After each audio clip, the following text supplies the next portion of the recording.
أعوذ بالله من الشيطان الرجيم بسم الله الرحمن الرحيم اللهم صل على سيدنا محمد وعلى آل سيدنا محمد وسلم كفولي كرنغنا غادي فلبا بلا جل ما تشاني مسو دمسن ما غربا مالكونو اني مالكو كان كرنغنا انا منو سولو نا page la Zikri plus numéro 1 de l'actualité musulmane ka fa aw bismillah aw dansi aw dangana aka émission mandika ad badam na mina no ye professeur magasi ka fayda kene na ala sonama émission ga bal magena odinge fe c'est la gawlon jay ni professeur Rabi Diake ñoo fe Maka Cissé burge assalamu alaykum wa alaykum assalam wa rahmatullahi ta'ala wa barakatuhu bashitila bashu fuitana ni askila nga fayda kenaka kosobe yana nga do bi tem gono parce que bi tem ga girin doni be fuldi kan momo ama fa fala allahumma salli ala sayyidina muhammadur rafihu darajatul wadud ya allah ya hayyu ya qayyum ya aliyu ya azim ya samad inni yatika ya allah wa dawana fi jami'il ahwali wa alihi wa nafsihi wa alihi wasalim salaman taman ya Allah sila ambi fo ki bal nyumando ajaranye o ko fe ambe fulita ka nyeshi an kanu baga bema kana ngana mama mezigi principal promoteur fo ana barakala bela jali o ko fa anta nyina kana ngana ma nga fanu ko ambo fo mali kono Côte d'Ivoire Sénégal kata fo Gambie kata fo kerengana ma Italie ani Espagne kerengana ma États-Unis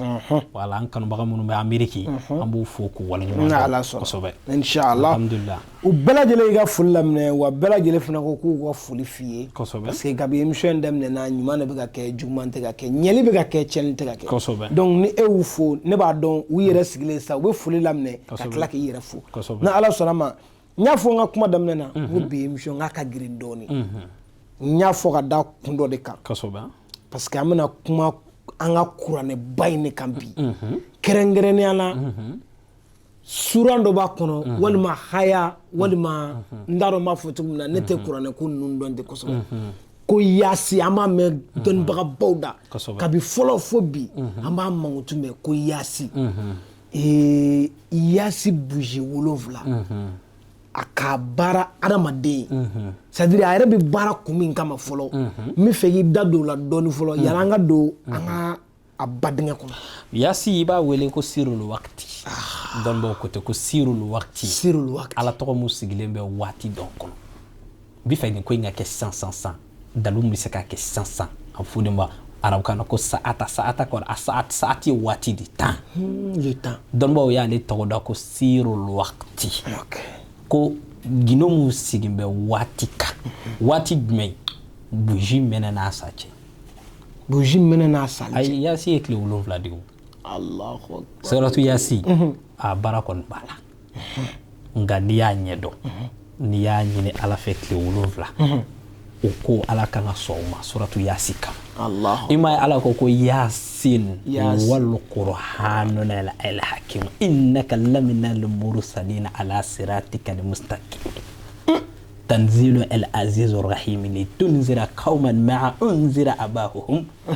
fahum ghafilun Allahu akbar kaba ko biane yasi qur'ane ni qur'ane ta ka la je soran ke men soran tan nan de do o soran ke men soran tan nan ni na qur'ane yere dusku don mo ko qur'ane moter afude mako suratu yasin okay o yasi ya mubinu wolo vla de bi yasi kon okay mubinu koro yumai mubinu kono do ko bangeni masa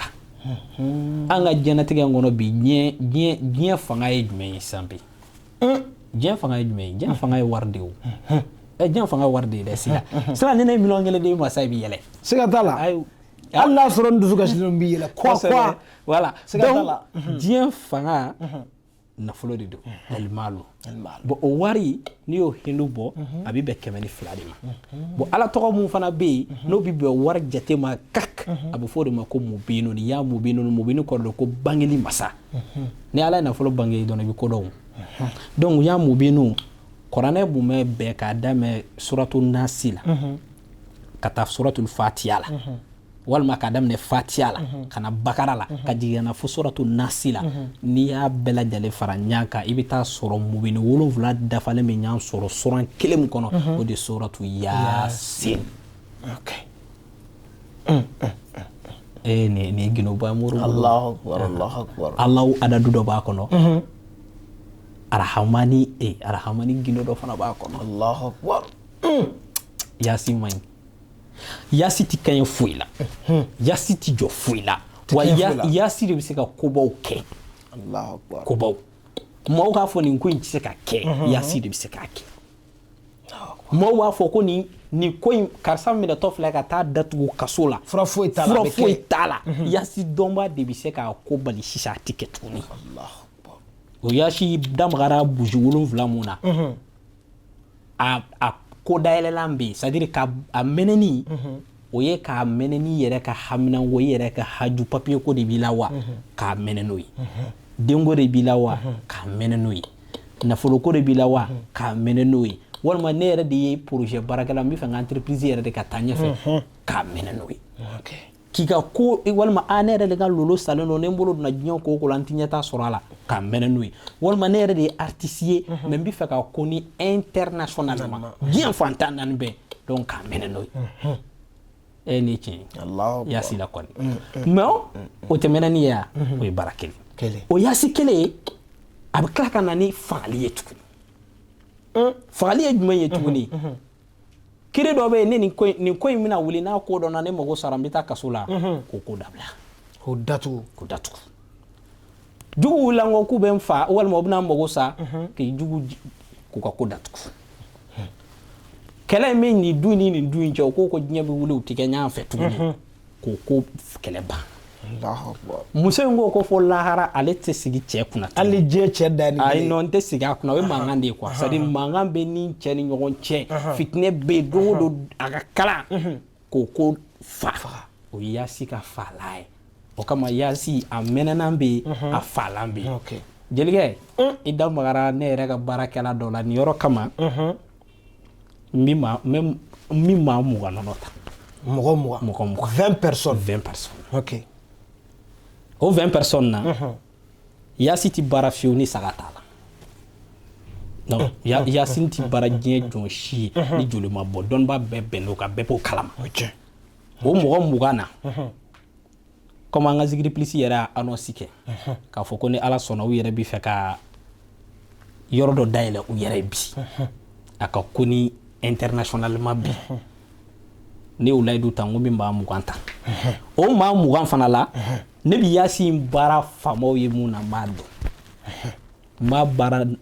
dongli dalo ye muna ne ba ma bara bolontana fe muna mado wanne yere ti fama yasi bara Allahu akbar donc ni ala sona mi ma muganta zigri plus yere to o ma mugana o ambo to fa inbox la Allahu akbar sila mbino no ki wili abuji wolon vla ale na shi ana buji amodi datiki ere de be na shi ko niga hami bi buji mena niga hami mais iba keni kumye ibo kunfo ni karamo de mo be na folo ko la ndi fo ifa na folo te ni tay nga na shi ma ko ni na folo me nga buji mena ni na folo o buji bi chima kan na shi dima na shi bi ke togodi buji bi ke togodi karamo bo fi inbox on bon ne reta tete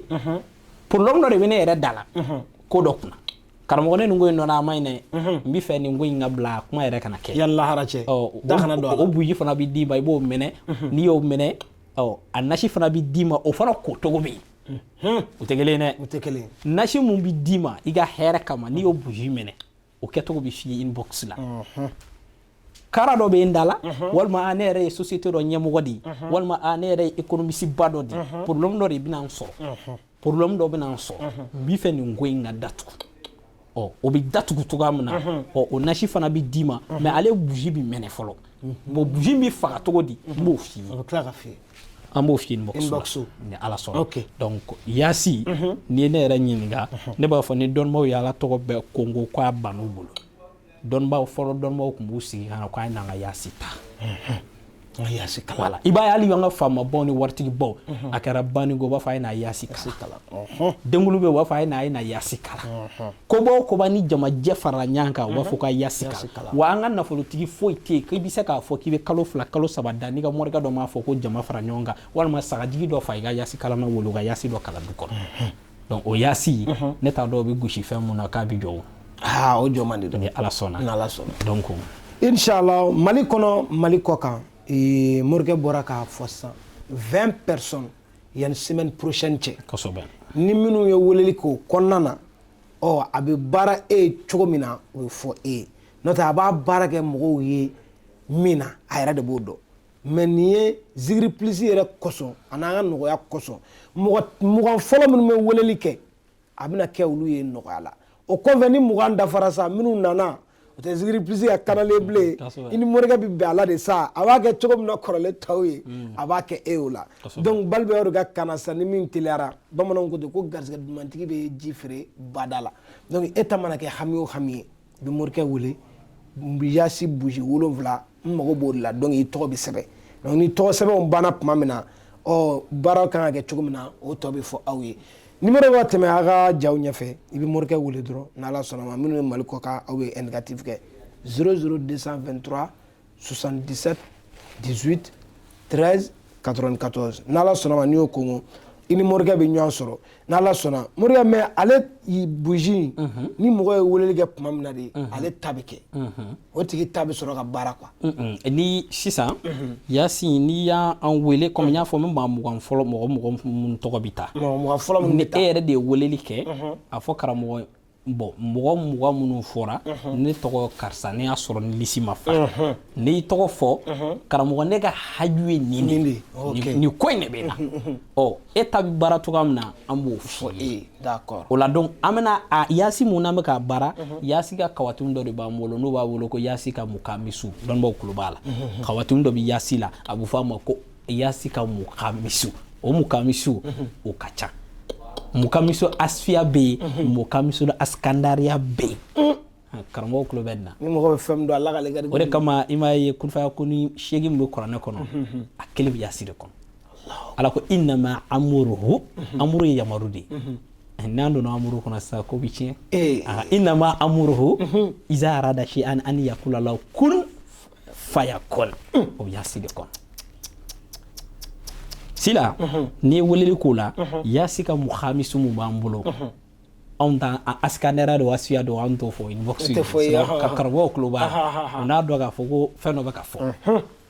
i ka muradu e ka haju ye min ye karamɔgɔ mago bɛ wari de la o bɛ na ɲini karamɔgɔ ne mago bɛ nin de la i bɛ ka haju de fɔ i mago bɛ mun na o de bɛ don i ka mukamisu kɔnɔ